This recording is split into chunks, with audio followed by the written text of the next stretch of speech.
It is indeed a very interesting aspect. We shouldn't forget why we live, why we are acting, what's the goal, what's the tool. Indeed, as you rightly put it, GDP is a very important indicator, but it only partially reflects what is happening in our economies. It's a technocratic indicator of output, volumes of production capacity. It's very important for supporting the macroeconomic policy and maintaining the production cycle, but we shouldn't be forgetting that the GDP is not a goal, it's a tool. It's the tool of achieving something. Now, what is it that we're trying to achieve? The main goal is man and human development.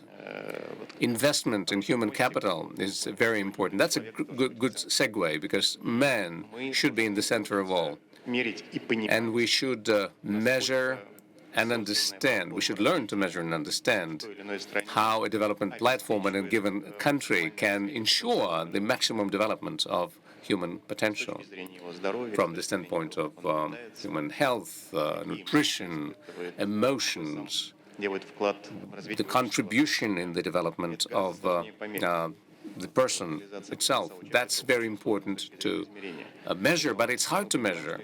But we do realize that it is indeed the goal, the crux of what we're trying to do, at least in this country, in Russia. And I'm sure the majority of those sitting in this room would agree that that should be the ultimate objective of any society on Earth, and unlocking the potential of every individual in this world. How to measure that, how to approach that from the standpoint of technology and other areas, that's something we need to work on without forgetting or disregarding GDP. It's very important to measure output, but it doesn't describe everything, A, and B, it's not the goal in itself.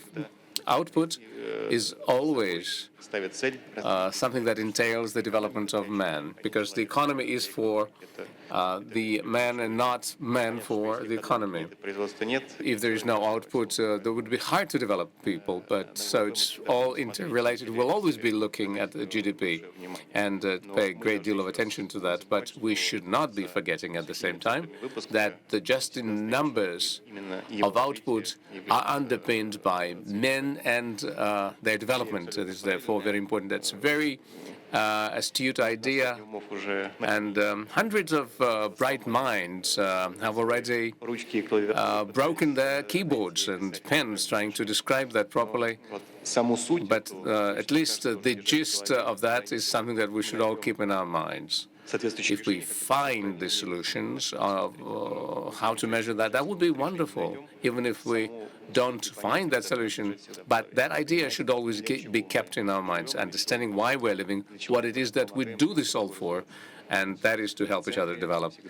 And it should be a human-centric approach to develop human potential and maintain people's lives, health, especially given the demographic changes that we are observing. Active life of people is becoming an even greater value from the standpoint just of life, but also from the standpoint of developing our societies and economies. So please give a round of applause to the speaker for that idea, and we'll be working on that together. I'm confident that on the BRICS platform, we could look at how this system of additional indicators could be used so that we better understand what is happening in our societies. Let's give it a try.